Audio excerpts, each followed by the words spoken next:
আজকের দিনে প্রেম মানে প্রপোজ, ডেট, মেসেজ। কিন্তু একটা সময় ছিল প্রেম প্রমাণ করতে হলে খেতে হতো বগলের ঘামে ভেজা আপেলের টুকরো। হ্যাঁ, এটা কোনো গল্প নয়, ঊনবিংশ শতাব্দীর অস্ট্রিয়ার এক অদ্ভুত প্রেমের রীতি। অস্ট্রিয়ার বিভিন্ন গ্রামে তরুণ তরুণীদের একত্র করে আয়োজন করা হতো নাচের অনুষ্ঠান। নাচের সময় প্রতিটি তরুণীর হাতে থাকত এক টুকরো আপেল। নাচ শুরু করার আগে তারা সেই আপেল রাখতেন বগলের নিচে। তারপর চলত প্রাণবন্ত নাচ। হঠাৎ করেই বাজনা থেমে যেত, নাচ বন্ধ।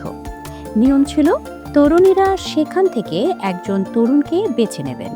যদি দুজনেরই দুজনকে ভালো লাগে তবেই শুরু হতো আসল পরীক্ষা। নাচ শেষে তরুণী তার ঘামে ভেজা বগল থেকে আপেলের টুকরো বের করতেন।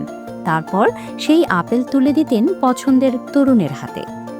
যদি তরুণটি দ্বিধা না করে সেই আপেল খেতে পারতেন তবেই সমাজ তাদের প্রেমের অনুমতি দিত। না খেতে পারলে প্রেমও না।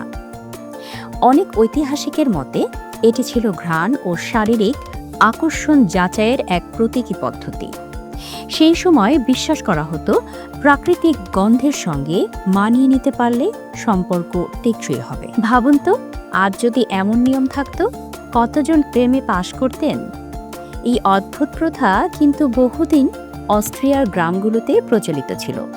এই প্রথা আজ বিলুপ্ত, কিন্তু ইতিহাসের পাতায় রয়ে গেছে ভালোবাসার এক অদ্ভুত অধ্যায় হিসেবে। প্রেমের জন্য মানুষ কত কিছুই না করেছে, এটাই তার প্রমাণ।